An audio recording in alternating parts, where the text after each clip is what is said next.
So let's start there. Are you buying? Some people are just dismissing Florio. Clickbait.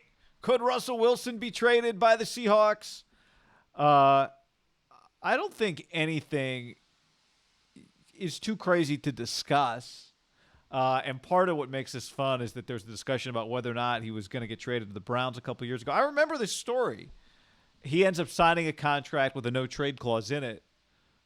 How much stock do you view this story as straight COVID environment? Florio needs something to write, or are him and Sims pulling on a string that might turn into a real ball of yarn one day?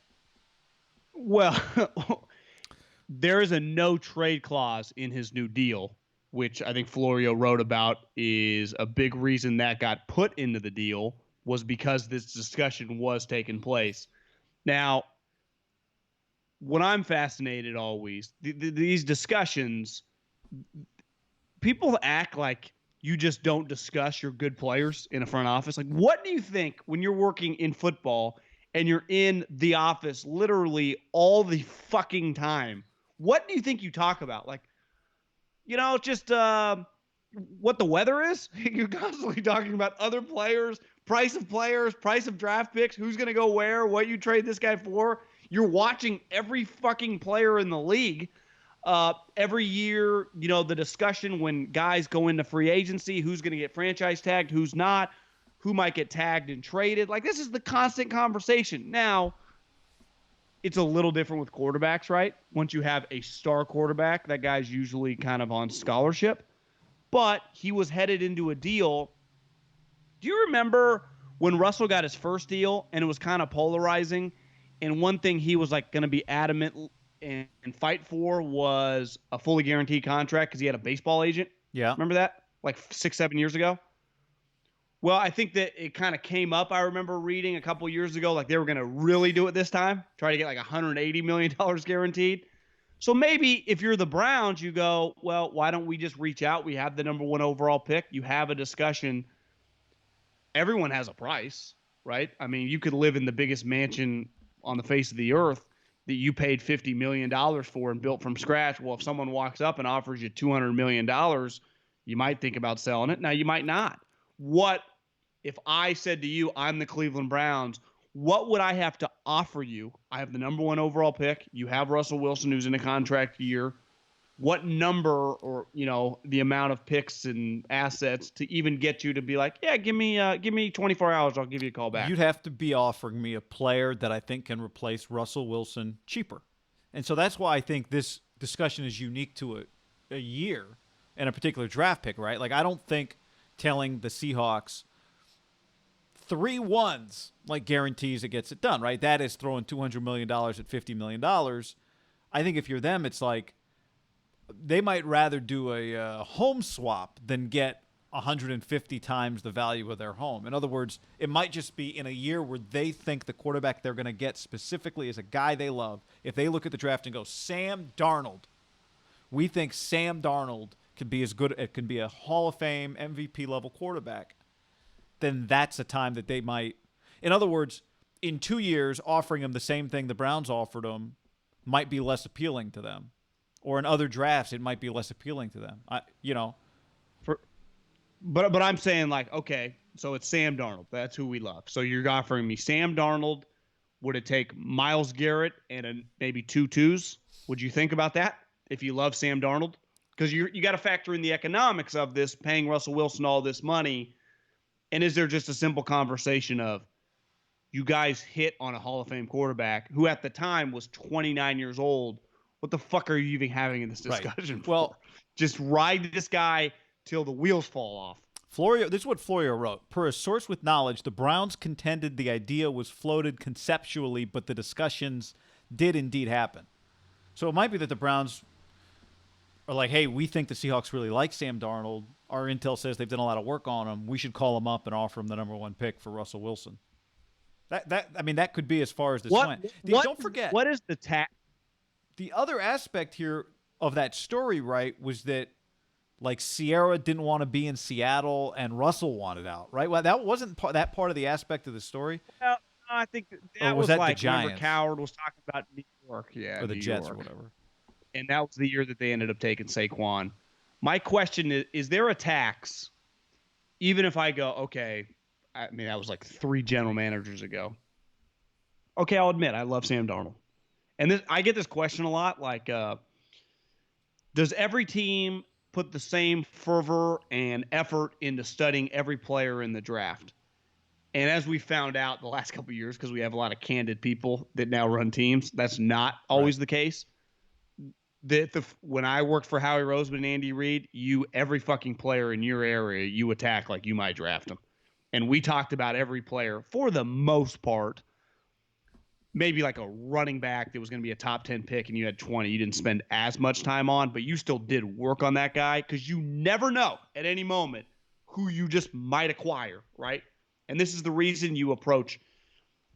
If you're the Miami Heat, you attack Aaron Wiseman this year just like you would the guys that are going to go in the second round. You have to put the same effort in because you just never know what one phone call might bring to your front door. But there has to be, if I'm the Seattle Seahawks, and I was even entertaining this, even if I said, okay, this was, I think, even before John Dorsey. Actually, it probably would have been John Dorsey because they took Baker Mayfield, right? That I'd go, well, I like Sam Darnold, and I think he's going to be a star. But there's still an unknown element of the draft, of sports. I'm going to put a tax on this because I'm giving you the most valuable thing in all of sports. A known commodity who's an elite player. And even though you're giving me the number 1 pick, which is a great quarterback draft in theory and a guy that I like, there's still a decent % chance that he won't ever, even if he's good, won't ever live up to what I'm giving you, alone ever live up to what we're drafting him to be. You don't get to trade with me going, hey, you guys think he's a Hall of Famer, so we'll just make this a 1-for-1 swap? That's not how it works. Yeah, that's why I think it would be Myles Garrett, the number 1 pick, and then multiple picks after that. Probably be 2 ones. Yes. So you give me the number 1 overall pick. Next year's 1. You give me Myles Garrett. Oh, you're counting Myles Garrett as one of the ones? Yeah, because he's an elite player who's under contract and, who had been the number 1 pick the year previously. And then maybe we go like 2 2s. So I get my quarterback, I get Myles Garrett, I trade you Russell Wilson, and I get multiple other draft picks that are valued at pretty good picks, right? And I get a huge amount of cap relief because part of it is going, well, I'm overpaying. I'm giving you a shitload. I also then have to, because it's always the conversation of, well, it's a double whammy. You got to trade a lot and then you got to pay them. Well, once a guy, as we've seen with Khalil Mack, once you get to the level of the elites, and you even saw it with Buckner, it's just like, yeah, the cost of doing business, and we don't even get, that's your problem. You got to pay the guy, right? You're just to acquire the asset. This is the cost of doing business. It's a lot. He goes on to say, some close enough to the situation to know what may happen, believe that Wilson could be traded, intriguing potential destinations. Keep in mind, in this sentence so far, we have close enough, may happen, believe, intriguing, destiny. Which quarantine would include in our view, so this is not now what the other person's saying, Cowboys, Raiders, Saints, or as Sim says, any team that, quote, doesn't try to establish the run for 3 quarters and then ask him to save them in the 4th. Would you agree? And one thing I've learned watching a lot of old sporting events over the last couple months is crazy shit's been happening for my entire life in sports, like crazy things. This would have been right up there in terms of the craziest trade I've ever experienced in my lifetime in sports, right? I mean, what I'm trying to think, like, just crazy ass trades. You don't get that many. I mean, you get, whoa, didn't think that would happen, but like not that crazy. Trading a quarterback in his prime who's a Super Bowl champion, I don't think it's ever happened. It's insane. But like, would you agree Khalil Mack's probably one of the crazier trades of our 30+ years on this earth? Yeah. Remember, it was like unprecedented. He was a holding out player, right? This is like, it was crazy, but he was a player in a holdout. We've seen players try to draw a line in the sand and get dealt before. He won't be the first and he won't be the last. Just a guy factoring in his age and his talent. We don't see that guy ever traded. Remember, we were talking before the draft about, like, why don't teams announce, like, why doesn't the first pick get announced and we just start this thing early? I guess when Steve Young got traded to the 49ers, the Bucs had the number 1 pick that year. They took Vinny Testaverde. Yeah, it didn't work But out they well. had signed Testaverde, or at least agreed to a contract with him at least a couple of months before the draft. And they were going to trade Young to the Cardinals for the 2nd pick. So they were going to have number 1 and number 2. They really wanted Cornelius Bennett. Yeah. And Steinberg told the Bucs, like, he's going to retire before he plays for the Cardinals. I mean, he wanted to get out of Tampa. They were awful. And he didn't want to go to the West Coast version of Tampa. Well, they were in St. Louis at the time. And they were just as bad. St. Like, Louis they were Cardinals. both a joke. But the Bucs were going to have the 1st and the 2nd, but they were just going to trade Steve Young for the 2nd overall pick. You know, like, he was that's a pretty significant commodity. Sneaky. I need to do a deep dive on the St. Louis football scene. Yeah. So they had the Cardinals. They lost the Cardinals. Then they gained the Rams. It's just kind of a bizarre market, isn't it? Not been divorced a couple times. 1 divorce, no one says anything. 2 divorces, people start looking at you. A little weird. So anyway, I to me it seems crazy. Now again, is it crazy in 2 years when Russell's making $39 million against the cap?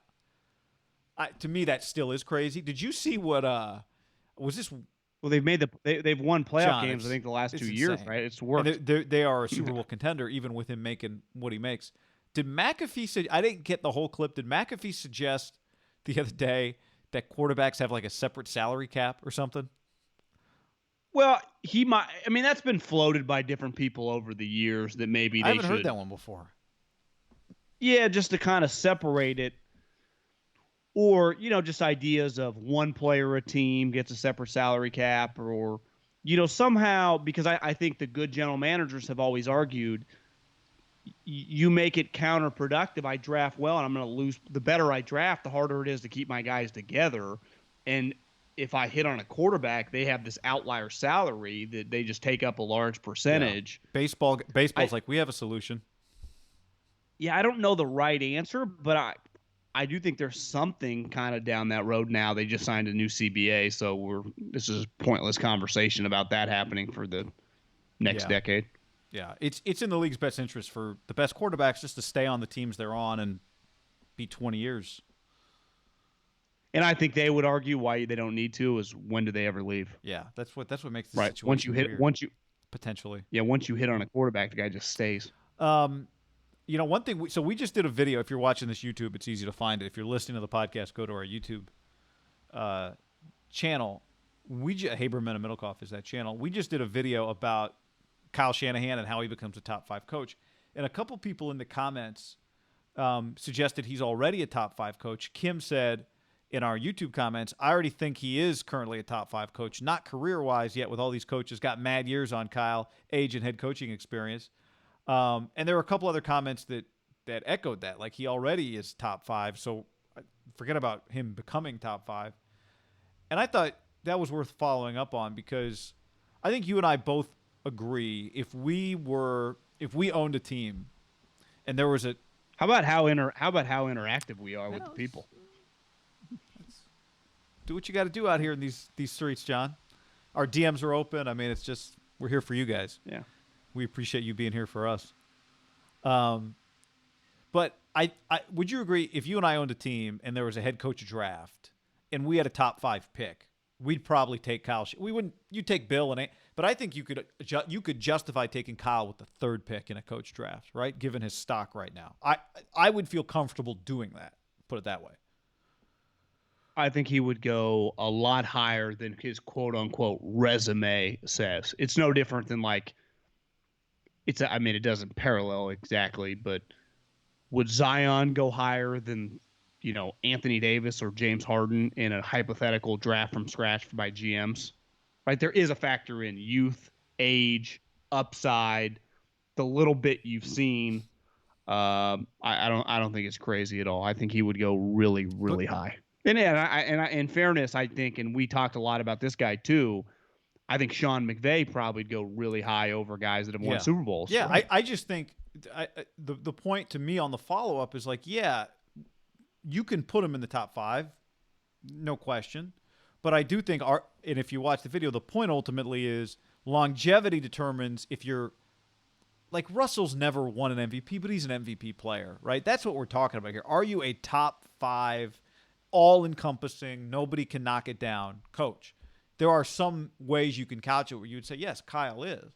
But you would have said before the Rams-Saints Super Bowl that McVay was a top 3 coach in the NFL. 1 year later, it's like, well, he's got a lot to prove. So I think that's the point with Kyle is, yeah, we will. You and I bet on the future. We would take Kyle Shanahan to be our head football coach right now. You could justify draft if we start really talking about age. You could justify drafting him number 1 overall. I think. Well, think about this. But it's about just stacking them up, brick by brick. When Dabo got the job at Clemson, I've read a couple articles. It was actually kind of controversial. People thought it was like a joke hire. It was a pretty extreme move. Well, I don't know if they necessarily had like one. They weren't like going after a big fish. It was just they internally, once they made him the interim coach, loved him. It just worked. But he was pretty unknown. Then several years later, he was having some success, and people were like, oh, this guy's a pretty good coach. Then he goes to play Saban and goes toe-to-toe, but loses. And I would imagine if you said after you lost, then like Dabo's clearly, one of the better coaches in the country. But it would have been easy to argue there were other guys that have Les Miles had won a championship. It would have been hard to put him in the top 5. Well, now like 4 or 5 years later, after that moment, it's clear, fuck guy. I mean, is he the top college football coach right now? I mean, he's right there with Nick. He's much more accomplished, even though Ed Ogeron just beat him. Part of, and I do this all the time, and it's one thing I learned of just like a guy can have a great season as a player or a coach or just anything in life. Like you can have moments. Part of being great as a coach, as a player, as a company, as just a human being is like doing it over a long period of time. Frank Gore. Like it's easier to be a good – it's just easier to be a good dad for a day.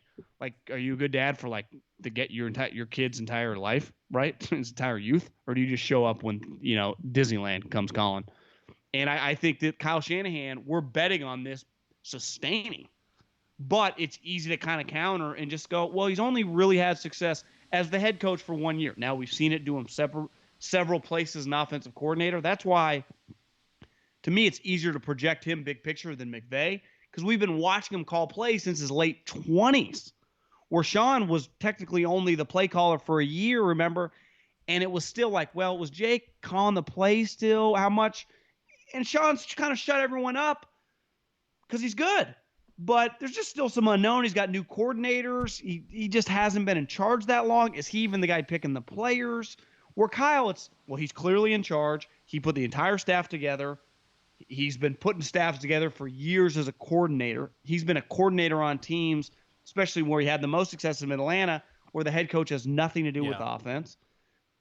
And when you just watch, and the one thing I said on the video, like he does have some similarities to Andy in terms of being pretty even keel. Now he might get consistently a little more angry, but I actually feel like how often do we feel he gets that mad? He doesn't overreact, which is a good quality. You mentioned in that video, Parcells, you don't get a lot of Kyle screaming at players, right? It's usually Kyle screaming at officials. Like we see him get mad. Like would you say Harbaugh runs pretty hot? Yes. Borderline at times like you feel like, is this guy in control? I think you see it a lot with the college coaches like Kirby Smarts, the Gus Malzahn's. You just see some videos of them just like, geez. Even Urban and Saban over the years, like, God, the guys are losing it. Kyle doesn't really lose it. When's the last video you've seen? Like even it was the thing I was comparing to like Sean Payton and Andy Reid, where I think we've seen some videos of Sean being a little on tilt, right? And I think John Harbaugh's like that. I think Tomlin has some moments. Arians definitely. To me, Kyle is much more on the like when you thought Kubiak was pretty even keel. Yeah. A lot of the Sean McVay pretty even keel. A lot of the offensive gurus are. I would also keel. draw a line between screaming at players and screaming at right. Like in college, you're definitely more likely to be screaming at players. Yeah. But just screaming in wherever, just losing your cool on the sideline. Yeah. Where it's probably harder as a play caller you can't afford to really be losing your You just cool, have right? to be more, Even though a you're the little head less coach. emotional. Or yeah, you're right. If your thing is leadership, maybe emotion is more part of what you do. Like Parcells, Harbaugh, Tomlin, kind of you're rallying the troops. If Kyle's losing his shit and then 2 plays later he's got to fucking call a play, you might not be in the right frame of mind. So maybe it's more incumbent on an offensive play caller who's also the head coach to be in Yeah. control. I'd say I'll give you a guy who's uh a hothead would be Bill O'Brien, and he's a Right. play caller. Now, and you could push back. I don't think there's just one way to skin a cat here because it works. People shit on Billy O. I mean, it works. He wins a lot, right? He's the leader in the hothead clubhouse for sure for offensive coaches. I think John Gruden, you'd say, is a little hothead, Yeah. even though I feels like he's mature. He's a lot different than he was when he Yeah. was younger. Now it feels like. I tell me if you agree with this, because I would consider myself a hothead in the sense of I struggled with my emotions when I'd get angry the majority of my life. And as I've gotten like turned the 30 corner into my 30s, I'm not saying I still don't have moments of just outrageous outbursts, even if I'm at the desk alone or in the car or whatever. You have a lot more control over it, I feel, now than I did 5, 10. I mean, in college, high school was out of control. I had zero control over it. I look back to like playing like high school golf tournaments, like throwing clubs, swearing, like how stupid what a waste of energy it Yeah. is. And you don't, it just takes a while to learn. And I wonder, for example, Kyle, there's some, like, maybe he was much more hot-headed when he was a younger coach, and you just learn as you get older. Maybe you get around the right guy like Matt Ryan and you talk through shit. Josh McDaniel's a good example. He feels much more under control as he's gotten older. I think there's just maturity as Yeah, and men. I don't think it's just anger that we're talking about too. I think it's everything. Yeah, I'm There talking was just controlling your emotions. there was a great article in the Athletic I read this week about Dave Stewart and Sandy Koufax and how Sandy Koufax helped Dave Stewart. And one of the things he told him was like Dave Stewart, who pitched for the A's, one of his qualities was like he was an intimidator because he wore his hat low. But one thing he said in the article was like, I didn't wear my hat low to be Adam an Gase intimidator. style? I wore my hat low because Sandy Koufax told me one time in spring training, like, do you always wear your hat up? And Dave said, yeah. And Sandy said, well, pull your hat down right over your eyebrows, and just it should help you focus on the target. So he pulls his hat down over his eyebrows, and he says he felt an immediate difference. Like all of a sudden, it was easier for me to focus on where I was supposed to throw the football. The baseball. That's why I did that. And then the other thing he said was, and Sandy Koufax had to work on it too, was no matter what, never show your emotions. If you never show your emotions, the hitter never knows what you're thinking, and you immediately have an advantage. And listening to you talk, I think about What would Max Scherzer say to that? I think specifically that's more about not showing frustration when it comes to pitchers than it is about showing not exuberant joy. being excited of a about strike. letting them know that you don't have it today. Like that's one thing the hitter doesn't ever know is where the catcher's set up, right? So like that fastball comes up and then they're like, they don't know the catcher set up outside. Well, depends what team you're we're right. talking about. But the point is just that when we're talking about a competition, anything you show outside of showing nothing can be used against you. We've heard, when the clip of Belichick in the Super Bowl when he's watching the Seahawks, he doesn't use his timeout because he can tell they're flustered. That's different than maybe an emotion, but it is just everything you show can be used against you. And it can also be a waste of energy in times when you don't need to be wasting energy, whether as a player or a coach. When those games, as a coach in a game, as the play caller, you need to be like max capacity mental energy, and players a little more physical and mental energy, a little more combined. Yeah. But as a coach, and there is a balance of, Bill O'Brien would probably say he feels best when he's kind of on edge. It's when he's the most focused. And some people would say they're much more focused being completely calm. So every human is different. It's like you can never. People always ask me about like scouting stuff with players, and I think the best advice I ever got, and I still, media wise, we still talk about it like we would be scouting in the sense of the way we talk about players and the way we watch players and the conversations we have. Every guy is a separate, is their own story.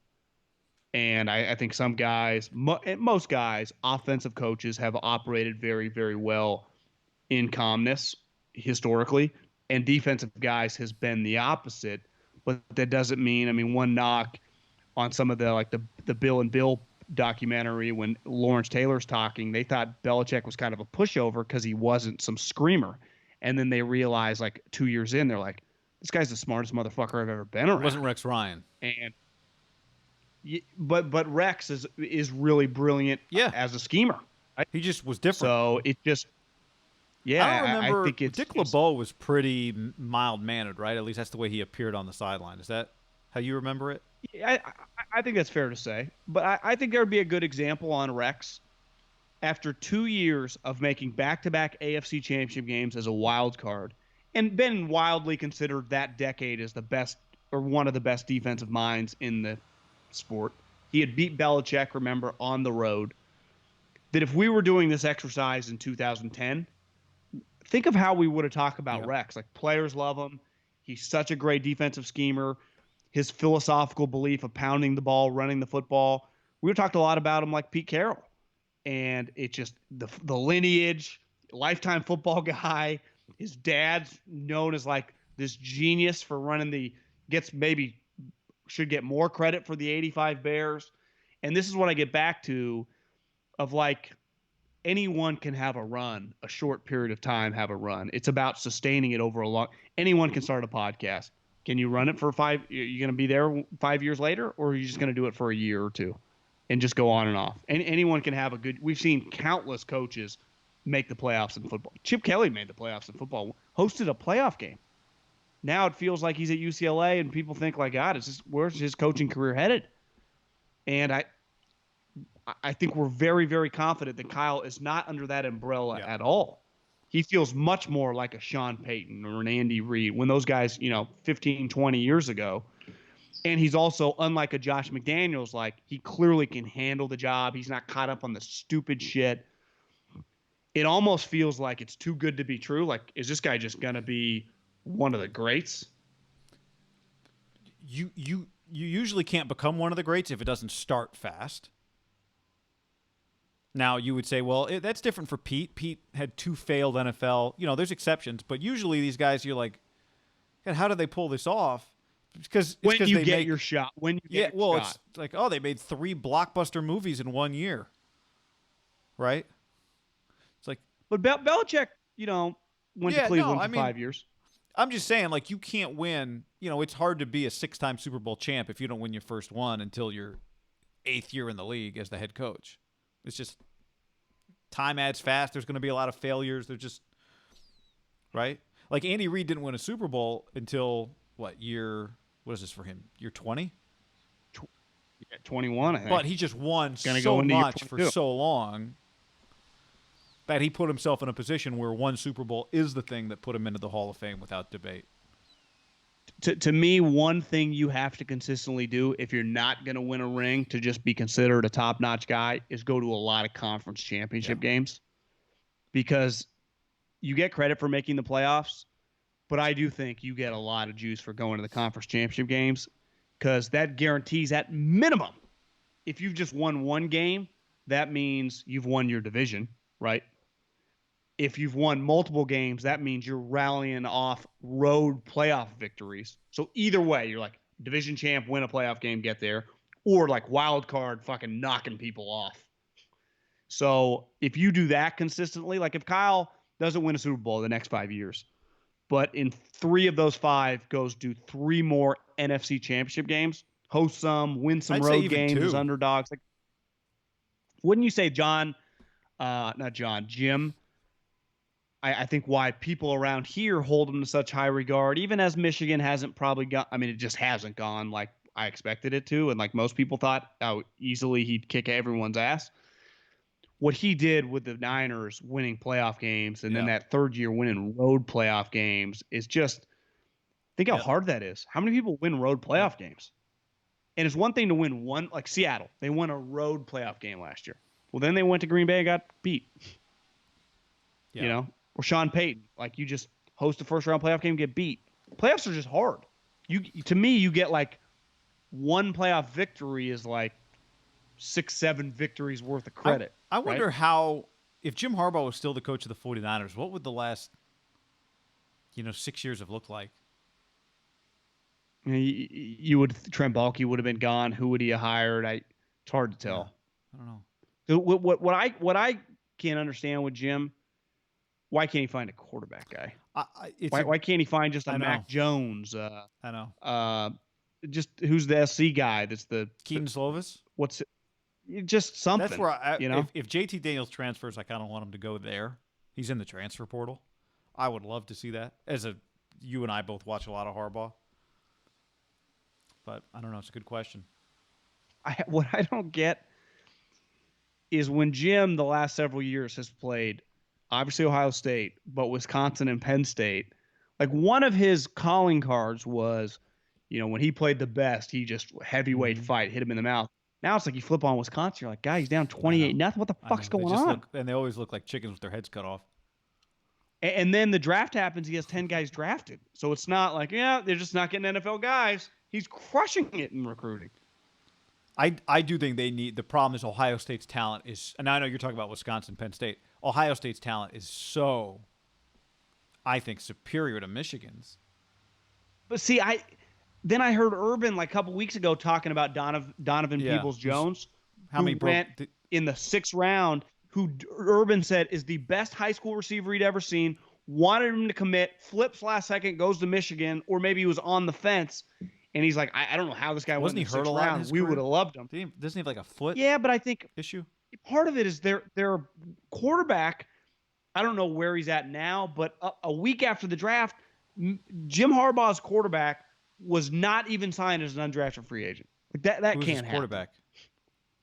Well, the dude that transferred from Ole Miss. Who's the guy that's been there the last couple of years?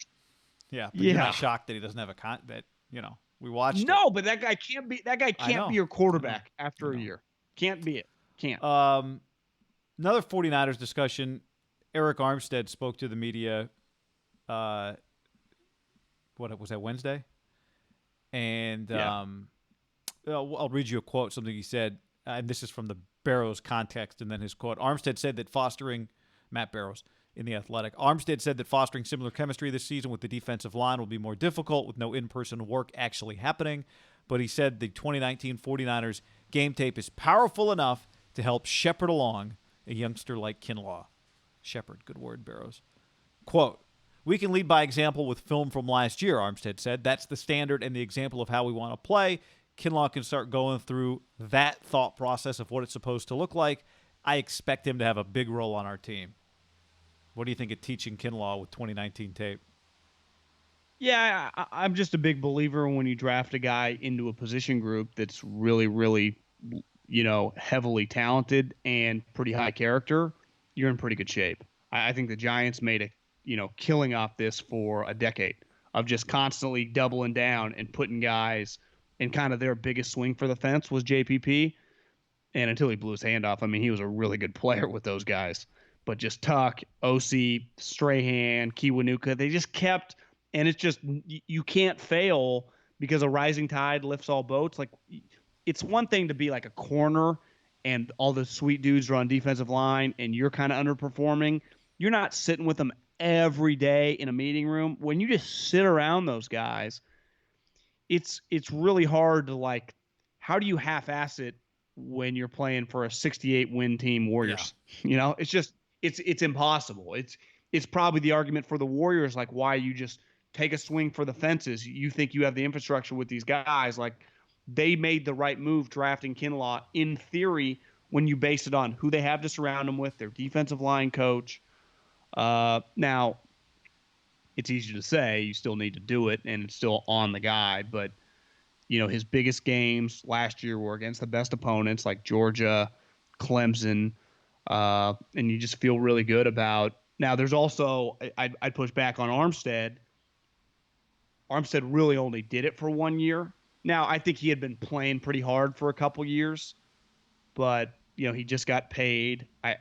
Are we just off? There's no pressure on him to No. just like he's got to keep Yeah. playing well.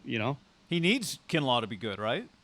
And he needs to help him be better. I'd forgotten, by the way, the year they drafted JPP, their second round pick was that year? Linval Joseph. Pretty good draft. Pretty. Now they pretty also good. took Matt Dodge with the seventh round pick. Remember, speaking of coaches that used to Not scream, he punted. He Not punted to Deshaun, and Tom Coughlin gave him. That was Dodge, right? That was the punter. That punted to Deshaun. That was Matt Dodge. Yep. Supposed to kick it out of bounds. Kicked And it right to Coughlin him. was just screaming. And he was giving. Coughlin wouldn't let it go. But no, you're right. I mean, part of this is on, like Armstead. One of the things he said was, when I signed the contract, I was fired up to be playing alongside DeForest Buckner, and then boom, Buckner was gone. And I gotta think, he doesn't say this, but you're right. I didn't really quite think of it in those terms. I wonder if the second Buckner's gone, at first he's like, God, nobody. It's totally natural to be like, nobody told me they were going to do this, but the money had to come from somewhere. But I do wonder if the other part you think is just, all right, my job just got a little more difficult, but that's why they're paying me, is because they think I can get better.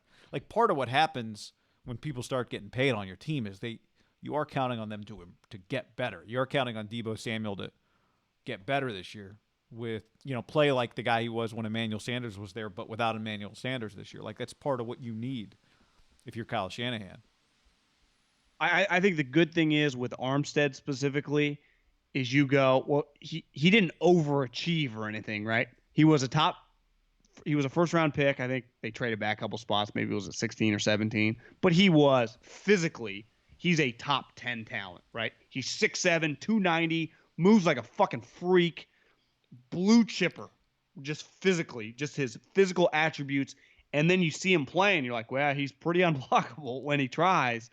And I think he's really tried these last couple years that you go, well, if he can just stay healthy, which was a knock on him early, you think, but you never. I guess the good part for him is not like he was a first round pick, so he was making millions of dollars. It's not like he had been making 700 grand. Like, now this is a lot more money than he's ever made. Like Buckner's a good example. Buckner was the seventh pick in the draft, was making huge cash. I would expect nothing to change with him in the Indy. DeForest Buckner, when he plays for the Colts, will look exactly like DeForest Buckner's looked the last 4 years for the Niners. It will be plug and play the same thing. I think we assume that with Armstead, and I'm pretty confident just because of the coaching staff still in place, all the players around, Warner to Sherman to just Jimmy Ward, like their nucleus, and it's just the standard is the standard now, which. So I think sometimes we expect everyone to kind of be a leader, in the majority of humans, whether you're on a football team, whether you're in an office, like you're just, and I'm going to say that it's going to sound bad. It's not meaning to be a bad word as a follower. Yeah. You just need someone to go and you follow them. And if you're talented, if you're a follower, you can make your company a lot of money. You can fucking sack the quarterback. You can do whatever you need. No, I think it's true. And I think you need both. You probably need both kinds on a team. You need people whose strengths make up for other people's weaknesses and vice versa. I think two things on Armstead. One would be, you're right. I mean, the injuries, there were years 2 and 3, he was not on the field a lot. Year 4, he plays 16 games and is clearly better. It's the best year that he's had to that point. And then year 5, he plays 16 games again and gets significantly better.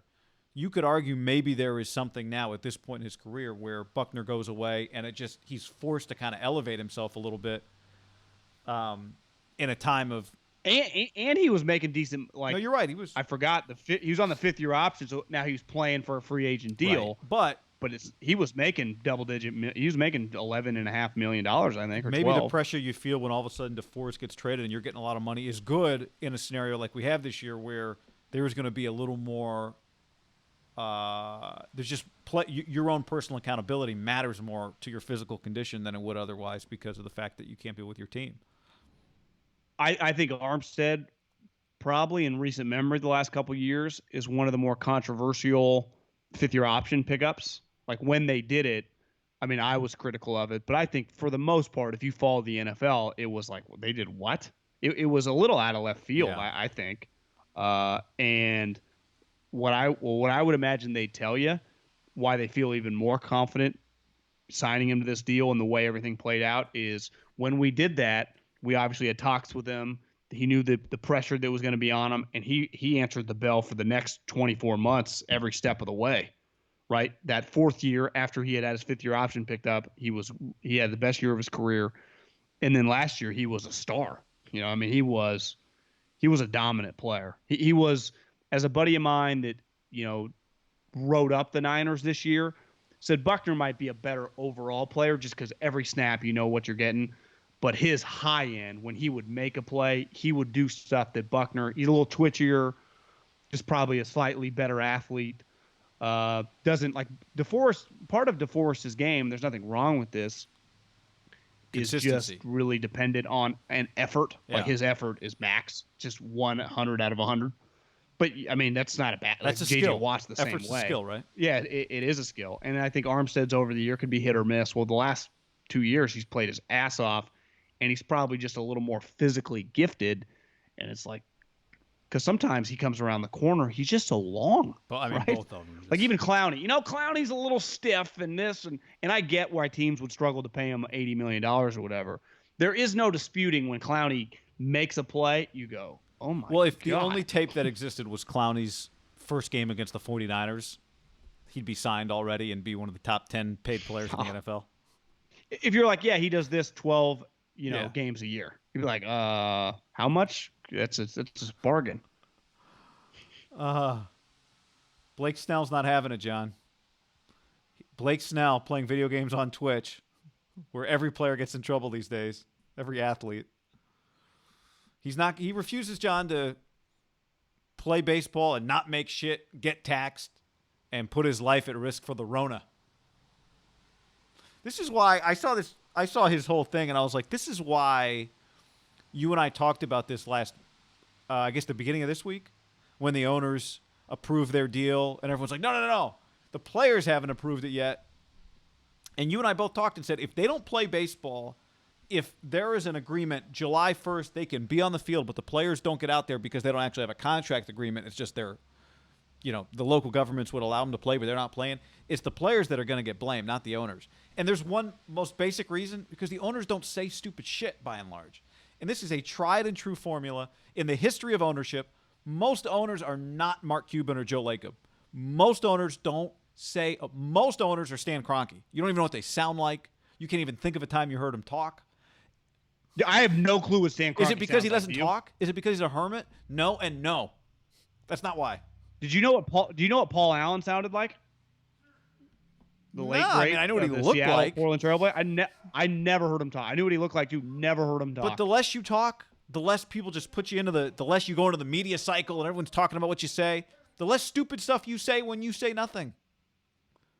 Do you think, you and I talked about this a little bit off air, and you've always had a good take on the owners versus the players. Is that a conversation in the real world? Like, why do all the fans support owners? Or is that a social media conversation? It's a thing where the media, and this is not even critical, I just think the media knows. Fans don't know owners. Fans don't see owners. Fans don't care about owners. The owners are a part, if you're covering a team, the economics, all these little things. That's just like part of what you cover. The GM or the coach tells you as a media member some shit about your owner. You just heard know, like, oh, this guy's a control freak, or he's cheap, or like fans don't, by and large, unless players are not, unless like a team doesn't sign free agents, fans don't really know if their owner's cheap or not, right? And even that, like, if I'm 30 years old and I'm born and raised in New York, let's just say these are my, not even the Knicks, but I'm a Giants and Yankees fan. What am I rooting for fundamentally? My team. For the Giants and the Yankees to win fucking games. Yes. So when players complain or say I'm getting screwed or I want to trade, I am going to tend to support my team, not the owner, my team. Now, there are going to be individual instances where a guy on your team plays for like 10 years, and then 1 year you go like, God, they're lowballing CC Sabathia. That's my dude. Yeah, for sure. But on the whole, it takes CC, or for a Niner example, like a George Kittle, a guy several years to build some equity with you as a fan, and then you're like, I got that guy's back. I fucking watched him play, bust his ass. Like, it's why Warriors fans, Draymond says some dumb shit. The Draymond Charles Barkley argument is the dumbest fucking argument in the history of arguments. They are not comparable players the way it gets talked about on Twitter. And Draymond's maybe the greatest role player in the history of championship teams. He's unreal. Comparing him to Charles Barkley is laughable. But, like, the first reaction sometimes from Warriors fans is like, just got Draymond's back. What? He's earned that right for you as a fan. But at the end of the day, if Draymond starts talking shit about and the other thing, what does Draymond do? He gets on Kevin Durant. Why? Because Kevin is not committing to the Warriors. He's like pro-Warrior. So you're pro-Warrior. And I see these people on the media, like their go-to is the owners versus the players. The majority of fans, the heavy majority, just want, like, if I'm in LA, I want the Lakers to be good. I want the Dodgers to be good. Whatever it takes for us to be good. That's my number one goal as a fan. Then hopefully, organically, I'll end up liking some of the guys, and they'll just become part of my life as a fan. And, I hope I can have, the next Kobe. But you already know, if you're a Laker fan, you're like, yeah, LeBron's never going to equal that, but I'm rooting for him to win a championship. But I know, like, he could fucking leave me in a couple years. Like, this is a short-term relationship. I'm not looking at it like it's just not that complicated of a conversation that on social media gets very complicated, that in the real world that conversation never comes up. You're rooting for the team to be good. I think there's three basic reasons that's the dynamic. Or in this situation, if you're a baseball fan, because let's say the Rays have the smallest fan base in America. If I see this and I'm a Cardinals fan, if I'm a Dodger fan, if I'm an Angel fan, if I'm a Giants fan, and I want baseball to come back, I'm going to hate this. And it's very understandable why a casual baseball fan will clown this guy for saying there's this. no good way to complain about being rich, even if you're right, publicly, right? Like, even if you're right and the deal is unfair to the players, he might be right. But you can't say, I ain't making shit when you have a 5-year, $50 million contract. Let me rephrase this. You can say it. You're just not going to win a publicity, PR, fan support battle when you say that, because there's some basic things that come into this, John. I'd say three things. One, what you said, team over individual. I, as the fan, on the balance of all the arguments, will take my team side. It doesn't mean that if the Warriors one day trade Draymond, that all the Warrior fans won't be pissed at the Warriors over that. They might be. But that's because he has made himself part of the fabric of the team. So that's number one. Number two, again, it sounds dumb, but this is part of the basic. What do you hear fans say all the time? I'd play for less. I'd play for free. He should wish that he, or he should be thankful he doesn't have my job working year-round, making pennies to what his dollars are and breaking your back, right? Like, that's just a basic fan sentiment, which of course it is. Everyone grew up wanting to be a player. So that's the way that gets viewed. Again, fair or not, that's just the deal. And then the third thing is just the emotion of when you say words, you're going to get caught up in the soap opera of the whole thing. Like, owners are unique because imagine, like, the TV show Friends, right? What is it? 6 key characters. And people argue, this is my favorite character, that's the best character, that's the character I hate, whatever. Owners are like the character that you barely ever see in the show, but they control the whole storyline of the show. So they're unique. Fans don't hate owners unless they are cheap in free agency or they move a team. That's basically the only reason to ever talk about an owner. If the team sucks, because, like Jed York fires Jim Harbaugh, nobody takes his side. Why? Well, partly because Jim Harbaugh was winning and everyone loved, as a fan, Jim Harbaugh. It really wasn't a complicated formula. He hires Chip Kelly, it fails. He hires Jim Tomsula, it fails. He has to talk a lot. He's awful. He hires Kyle Shanahan, it's great. He doesn't talk as much. He's turned the corner. Probably nothing really changed.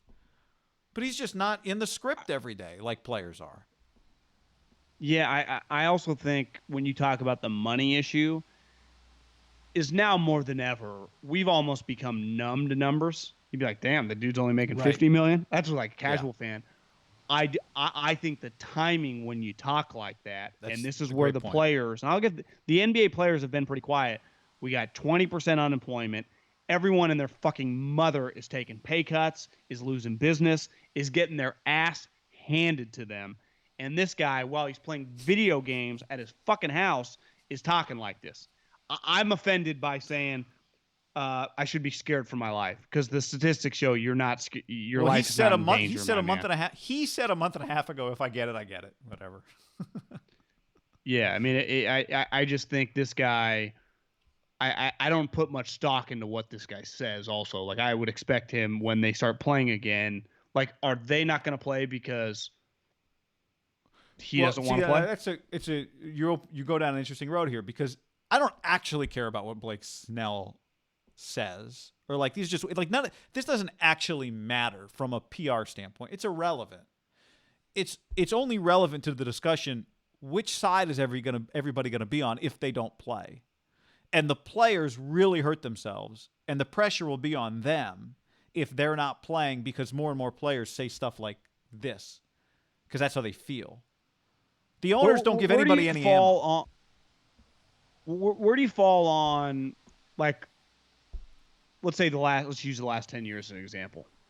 If I sign all the players at the contracts they've been making, well, I don't give them more money when our revenues were way higher than we expected. Right. And that's just something I always see from like the Florios. Well, the owners never give everyone a raise when business goes up 50% from what they had projected. My counter's always like, well, how many big contracts in baseball underperform? Those guys never give a fucking – no one on the Giants have given a penny back.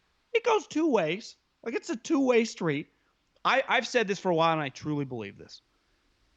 The greatest two deals in world history from a partnership employment standpoint happen in basketball and baseball once the contract is signed. If you sign a big contract, even at Snell's $50 million, obviously the high ends like Harper or Steph or LeBron, even Kevin Durant, Jeff Samardzija, Buster Posey, the moment that ink is dry, you have no liability.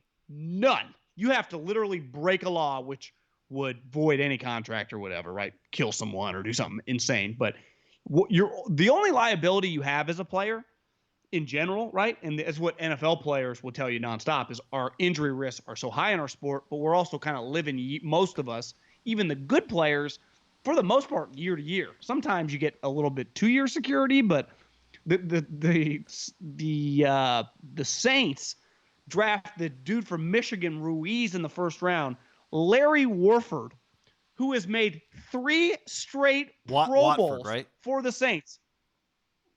Yeah, Larry Warford, whatever, the guard. 3 straight Pro Bowls. 3 straight Pro Bowls. They cut him. He's just a free agent right now. 3 fucking straight Pro Bowls. Also put in, when I was Googling it, once I saw it, kind of read the story, I was like, how do the Lions let so many good players go to other teams that they draft and then they become good players? That's an internal issue they got to figure out. You're right, by the way, Warford. I thought it was do you agree with me in baseball, though? Like, and basketball, the moment that deal signed, I can blow up my knee. The only liability I have as a player, because I don't have to worry about travel, I don't have to worry about getting sued, I don't have to worry about anything as a player, is my health. In my health, I'm protected because the contract's fully guaranteed. It's like it's as good as you could possibly get in the history of business. It doesn't get any better. Because usually both sides bear some liability. The player wants the guaranteed contract. Buster Posey could never walk, like he could blow off his foot tomorrow, as long as he didn't do it personally, but whatever, break his foot so he couldn't walk anymore. It doesn't matter. He's going to see every penny he's owed. So you're asking, am I on the player's side? You started that with where do I fall? I just push back on that the owners are always the only – they're taking all the liability, but the players get off too because once you sign the contract, you are recession-proof in the sense whether you're good or bad, it's irrelevant moving forward. No, you're right. In basketball, in baseball, football does not Blake Snell would say if I was a free agent, I won a Cy Young 2 years ago I was incredible, I'd be making way more than like Blake Snell might think, rightly so, the system is suppressing his value and has suppressed his value. Right to this point, and I'd push back and go, Blake, we live in America. No one forced you to sign that early deal. You could have written it out. Sure, that's true. But I would understand, like, if the system was like, My No, option here is play out 4 more years at a minor league contract, basically. But now we're getting like we're No, diving I know. deep I'm just into saying the that I would get why that's. because their system's Yeah, I'm fucked just up. saying I get why that's part of the mindset for this individual player. It's like the contract I signed is a bullshit contract to begin with, relative to the way the baseball happens. I think a lot of this is that this is exactly the thing that the players have been fighting to avoid. This is why they struck in '94. Is they don't want a salary cap. And I think they're afraid they allow this to happen now, it's going to be hard to ever go back, which I don't think it'd be as hard to go back. See, that's where I push back and go, guys, just open your eyes and look what's going on. Unless there's been some undertones that because I don't follow baseball, like deep nitty gritty, like Jeff Passan on the day, like have they been pushing for a salary cap? I haven't read that anywhere. It's just seems always pretty logical. The thing the owners are trying to do. But the CBA's been signed, like they were already going to strike anyway in a year because the CBA was coming up. But my point is, it's understandable why they are in this situation. And I think when I heard Scott Boras say, well, the owners came to us 2 months ago at the middle or toward the end of March to do this deal, and I'd push back and say, Scott, a lot has changed since then. They were trying to be proactive. I think we all thought this wasn't going to last as long in terms of quarantine, and it's gotten worse. And economically, clearly now it's even crazier. I just think it's understandable. It feels like the players act like this kind of out of left field or something. It's like, guys, do you guys not see what's going on in the world? This is not the deal I signed. Yeah, no one's making the deal they signed up for. No, none of us are. We're all getting hurt relatively. That's why it's like I think these guys in basketball has kind of realized this going back. And we act like the pro sports are recession proof. Well, they ain't pandemic fucking proof. That's for damn sure. Because the pandemic is hitting everyone like a tornado, including these baseball. It just takes a much bigger tornado, baseball, yeah. Which is very, very dependent, as we've learned, on fan revenue. Shocker. Which, indirectly, right? Because they don't do the BRI, like they don't spread the revenue with no salary cap like basketball and football does. But indirectly, it does pay for them. Well, right? Their national revenues get spread out. Get shared equally among all the teams. Their national TV deals, their merchandising deals, all that stuff. Now you might have I think the Dodgers local TV contract's $250 a year, and the Rays or the Marlins is like $20 a year. Okay, well you're saying the Dodgers is $250 million a year? Yeah, or maybe it's $250 overall, and it might be $20 a year. Whatever it is, it's several times $250. Where theirs is like $8. Well, $250 a year sounds. I think like. Yeah, I think it's like 20 or 25. Yeah, I think the big boys, like the Yankees and Red Sox and Giants, so, where teams like the Rays and the A's are like $900,000. Yeah, so there's this $20 million, $250 over the life of the deal is the comparison. Okay, but and then ticket sales obviously are. He wrote 30%. Somebody wrote the other day 30 to 40. But whatever, it's a big percentage. So unprecedented time, unprecedented. My point is compromise. though, like. The Yankees make a lot of money on television revenue, I'm sure. Probably the most, like them, the Red Sox, the Cubs, whoever. The teams we all know, the Cardinals. They still probably depend on a percentage of the revenue that comes through the gate to pay for fucking Paul Goldschmidt or Aaron Judge or whoever, right? Or Clayton Kershaw. Like that money is still, it's all in the same pot that gets distributed. The pro sports expenses, guy, are by far the most because their payroll is higher than any payroll in America. Expense, maybe Disney's is, but they have 500,000 employees where you are dependent on these 25 players that which you do pay for, I don't know, ideally if you'd want to pay them that much, but you do, and it works. Well, when everything changes, these guys have to be, or just maybe he doesn't want to play this year. That's fine. Then just don't play. But the media, I think, will naturally kind of gravitate toward him. I haven't really followed this story that close because I don't want to get up on this. To me, he is so overt with his language, right? It's such a clueless quote. Again, you cannot like the owner's deal, and you can say, you guys don't understand. They're trying to screw us. You guys don't understand how much they're trying to screw us. Fine. But that can be your stance. But you just... as someone who doesn't care what anybody says, I'm in that boat. I think you're in that boat too. Like, I don't actually care about Blake Snell's comments here. They're just clueless. Whatever. People say dumb shit sometimes. I don't care. But if you're not going to play, and the only quotes out there are, well, the owners, they've got a deal, they're ready to roll. And the players, quote, I'm making shit. Like, you're just not winning that. And then don't get on Twitter and wonder why the fans are not on your side, even though the owners are way richer than you guys. Just don't wonder. And I will defend him on this. Let's say I own this podcast and I pay you, and I'm paying you $100,000, and the pandemic hits, and I go, Guy, you're going to have to take a 25% pay cut, or the situation's reversed. Same thing.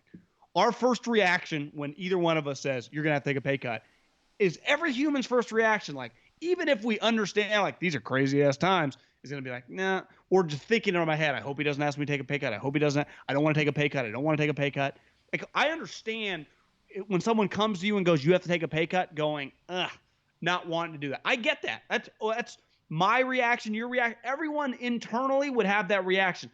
But then as we go, because part of it is he's getting paid right now, that small percentage. You see those numbers that were floated yesterday. The low-end guys making like $275 a day.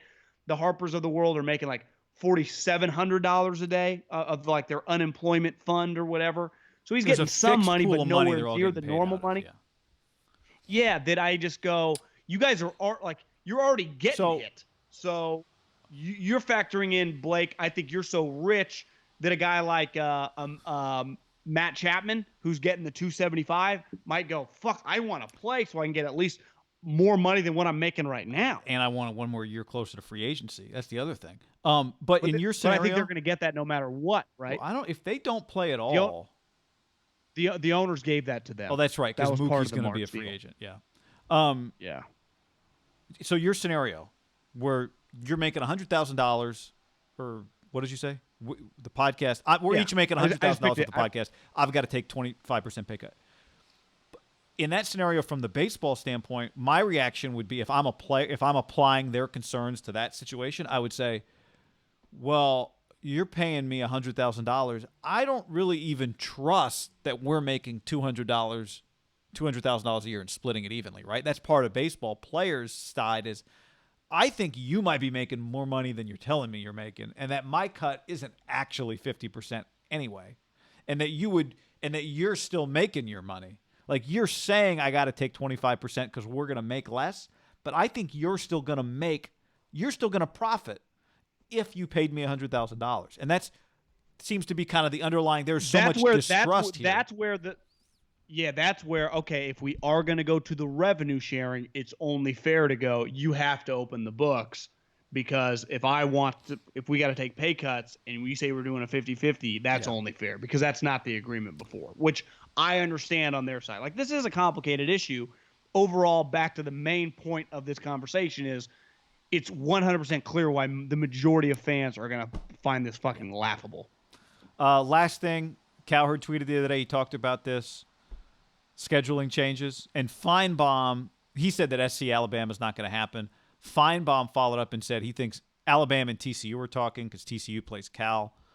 The AD at USC said nothing's been decided yet. But the scenarios where the schedules are going to change is a very real scenario for college football. And this is, ticket sales in college football are massive parts of not just football budgets, but athletic department budgets in total, right? I mean, you just think.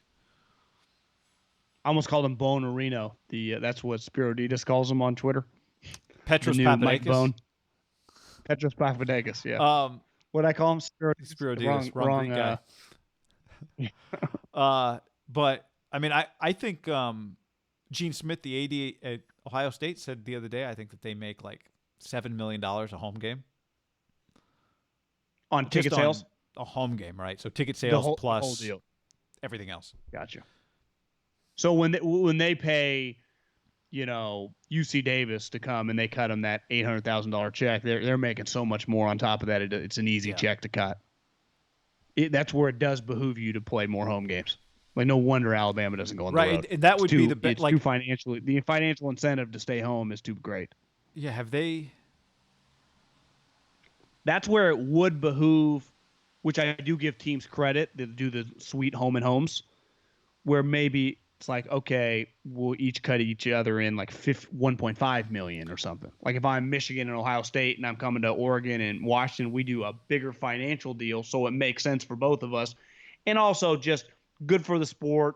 But as an individual campus, yeah, there's a balance to it. But we're giving up a lot of money. I think one of the reasons they've been doing it right is just so if my season ticket sales are sold, so I'm Alabama, I'm playing Howard University.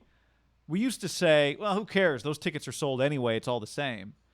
But if a bunch of those people don't show up because it's Howard University, you do lose a lot of money on your parking, on your concessions, on your right. And so I think that's merchandise. The more it becomes a challenge to get people to stadiums, because TV is obviously easier and certainly cheaper, the more teams have to do stuff like that. To me, the polarizing part of this quote, though, was just it was on the heels of some of the information coming out of L.A. County that they were going to lock down, and it feels like they're not going to be able to practice. Yeah, Colin's point. You're right. Colin's point was if Alabama has 3 more weeks of practice, this is one of the greatest scheduling changes in the history of the sport for USC. You don't want to play Alabama with 20 more practices under their belt. You can't. I was going to try to go to the Ohio State. Was it Ohio State or Michigan? Ohio and it's State, Washington, Michigan. Well, I think Oregon just put something through September, no large gatherings. So that game, it's definitely, at minimum, no fans. So I think there's just a lot of influx on the West Coast with the way the states are handling everything, where it's pretty clear the SEC isn't just playing football. Like training camps are starting when training camps start for them, right? It wouldn't shock me if by midsummer all the players are back with the strength coaches working out. So it's just they're on a different timeline right now, which I also keep pushing back that go, well, it's only what's the date? Yeah, there's still a lot of unknown, and it may turn out on the West Coast that nothing actually ends up changing. But I think if you're Alabama, you can't really risk that if you want to play an opening game. Yeah, I do think one thing. I think we'll see some regionalization. Now, does that mean non-conference regionalization or? Like, I think one cool thing that could happen, and I'm not saying this is going to happen, but I think if everybody ended up playing only conference games, I think that would be it'd be something that ultimately benefits the sport, because I think conference games, the regular season just has lost a little for most teams. Conference championships are only valued in the context of, do they get me to the CFP? Really, the only non-CFP bowl game that really gets any attention anymore is the Rose Bowl. And the CFP has been great for college football, but I do think kind of what about the non-conference big matchups like Auburn? Yeah, Oregon, those are awesome. Those are. You're saying though it's kind of proven that you don't need to play that. I think teams are playing more of those now. I think we're seeing more of it. Yeah. I'm just saying those games only matter now in the context of the college football playoff, and the college football playoff has been good, but it's also made everything else feel like it means a little less. And that's not good for the sport. But the regular season still the regular season means a lot, but the problem is, like, if you have 2 losses, all of a sudden it's like, well, what are you playing for? Oh, yeah. You know what I mean? And it's just like playing in the Cotton Bowl is less cool. Playing in the Sugar Bowl just feels like, I feel like all these games, it's like, one of these teams doesn't want to be there. It's just weird. Well, yeah, depending on your conference, even if you have 2 losses, like let's say next year LSU starts like 4-2, they are still going to be playing like opponents that have a lot to play for. So if you're last year, like Arizona State, what were they playing for? But when Oregon came to Arizona State, it was a huge game for them, right? To try to fucking take down this big bad wolf. But only because it was a CFP. It's still college football. Thing. But I would say the one thing I'd push back a little bit on, like at Fresno State when I was there for 2 years, did any of our games really matter? See, I think they did. In the grand scheme of things. But that's my point, is in the grand playoff scheme, no. But they did matter. They did. I feel like those games between like a couple 8-3 teams used to matter more. I just feel like they matter. That's what I'm saying. You don't think so? I'd push back and go, how many teams when the year starts really think they're going to the college football playoff? Like 10. Every else is just kind of playing to try to win like 9 or 10 games and be like a legit college football program. And if you're a 20-year-old guy, if you're at Utah, well, that's a bad example because they were kind of in the mix last year, but like Iowa State or whatever, like it's a big deal for just you don't play that many games in football. It's why I do think every time that you wake up Saturday morning, I mean, some weeks are better than others, but for the most part, you watch teams, they just play very hard against other teams. It's just and we talk about this in the NFL all the time, just the nature of the sport. You only get so many swings. You're like, well, I fucking practiced all week and got screamed at by my coach. I might as well try today. I mean, the game. Yeah, I think they matter to the players and the programs and I'm just saying, like, on the balance, big picture college football, just everything has become a little bit more narrow. I think my guess, I don't know, this is just me half talking on my ass. My guess is maybe rivalry games don't feel like they matter as much to the big picture as they used to. I just think everything is so focused on the CFP that for the main teams though, right? Like let's even use the Pac-12 as an example. Who is really thinking CFP out west right now? Oregon. Oh, in the Big Ten. Ohio State, clearly. They might have more, right? That you'd say Wisconsin, Penn State probably think we got a shot, and Michigan, in theory, thinks that. But it's not Minnesota last year for a minute. Yeah, no, Michigan State, but Minnesota, like just trying to get ranked in the top 20 is a big, it's like every program. I still think there's a lot of juice to it.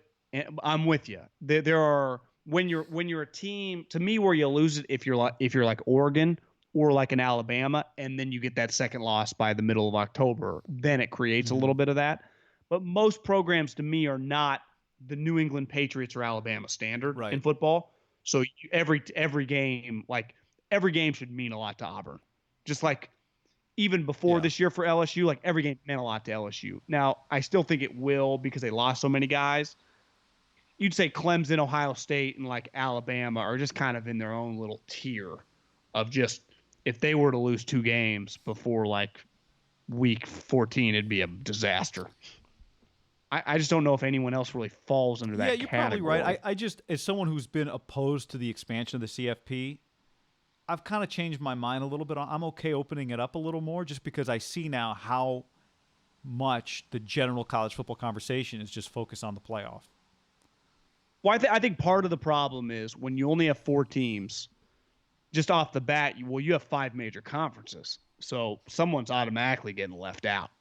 Or so 2. Think about, a lot of years too. Think about like playoffs let's just use the NFL. Every division's getting a team. And with wild card, multiple divisions, even before the new expansion, have been getting multiple teams. So like your team in theory has a shot. Think about the NCAA tournament. When does a conference is automatically gifted a bid, right? Just in the sense of the conference tournament, let alone the Power Fives are typically getting in several teams, right? Well, that's the knock I would have on the college football playoff is you just go on a Final Four. Well, you have 5 major conferences, so it's just you're already getting you could argue they should have started at like 6, right? Because someone it feels like it for the last 5 or 6 years they've gotten it right for the most part, but we've just come to grips with like and it feels like more often than not like the Pac-12 or what's another? I guess the Big 12's been left out before. You're just going to get left out, and that shouldn't be the case. Just talking it out. I haven't spent that much time thinking on it, but that would be my pushback. It should have started. So every conference should have a team. I think because part of college sports, and I think the basketball, and we saw it when we were at Fresno State and they won the whole thing. This is college sport. Like every team's got a shot. Yeah, even if you just get to the dance. I think part of the challenge, right, is you've got it. Now you're removing other bowl games. I'm for it, but now are we expanding schedules? Are we making college players play more games before they've? Are we adding weeks to? I mean, we have added weeks to their schedules, but I think it was just an easy thing to do. Let's just keep this as small as possible. Let's just see what it does, and obviously it blows up, and I don't see how they don't expand it. Because the college football playoff has been really the SEC's benefited the most. I mean, they've had the best team over the decade. They've won the most titles, but they've also had several years they got multiple teams in. I think the ACC, because of Florida State and Clemson, and the Big Ten with Ohio State have benefited. And then you'd say the Big 12 has been hit or miss, and Pac-12 has benefited the least. How many years the Pac-12 has gotten 2 teams in? The Mariota team and Washington, or is there one other team? The Mariota team, I thought Oregon went. I thought there was a third. When did the college football playoff start? 13? Yeah, it was the Jameis Mariota year. It feels like since then they've only got one other, which would be Chris Peterson. And that's been financially, it's really lucrative to go, right? So 14, 15. The 15 year was the first one. Oregon was there. UW in 17. They lost to Ohio State. Yeah. That was it. So it's just. One more thing real quick. Sunday morning, live sports. 11 a.m. Pacific, NBC Golf Channel, NBC Sports Network. Ricky Fowler. Do you know who the number 1 player in the world is right now in golf? Koepka? Justin Thomas? No, I don't.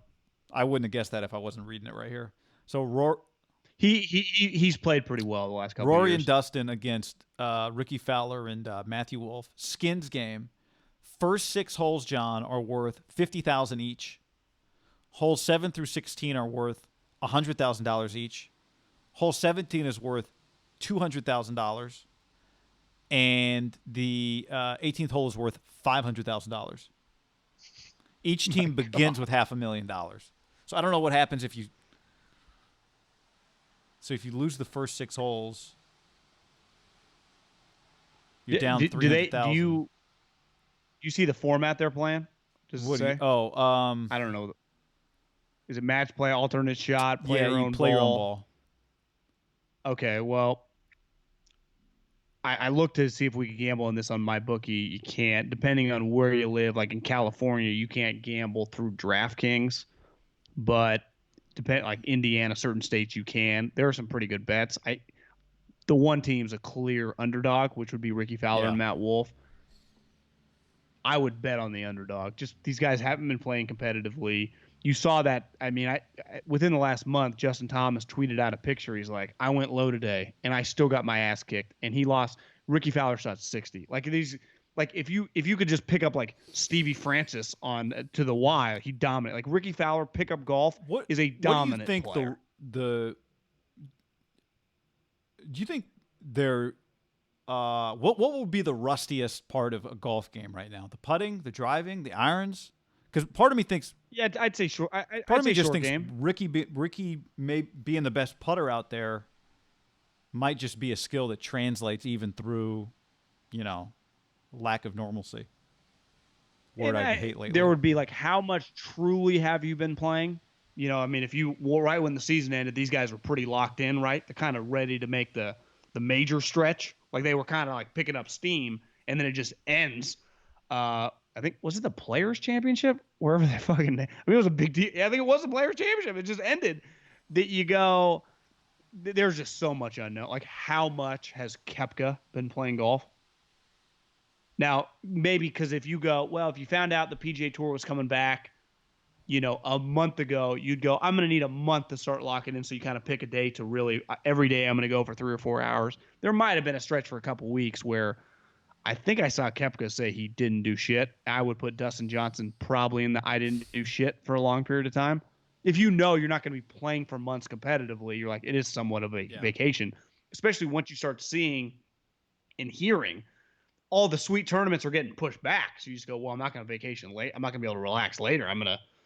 Because the one thing I've been thinking about, I have to look at the schedule. But don't you imagine, because these guys are going to want to try to make some money, that some of the tournaments in the middle of the summer that would just have one guy are just going to be loaded fields? Was the FedEx Cup still happening? Is that still part of the season? Because the FedEx Cup has created a situation where more guys play more events. True, but let's say even if they've had to work around that and it's not going to take place the same way, just to try to make money. Like if you're Bubba Watson, you were going to take this week off. Well, if you haven't played for 3 months, why wouldn't you just play in back-to-back tournaments? Or DJ or especially because guys? the season got halted early in the season, so you just spent a lot of time off. Yeah, I think if you look up and you're like the John Deere Classic, the top 5 leaderboards like Tiger, Rory, DJ, Koepka, like you're just going to see some Justin Thomas. These guys are going to play all these tournaments. It's just basic money. They don't get paid. Now they do with their endorsements and stuff, but golf earnings, like you got to pay to make money. You got to play, right? You're not like a player that you get like, oh, I get 3 weeks off and like in basketball or football. Well, I'm excited. You said Sunday at 11 a.m. Pacific. I'll be there. Be square. Is the answer. All right. On that note, adios. Godspeed.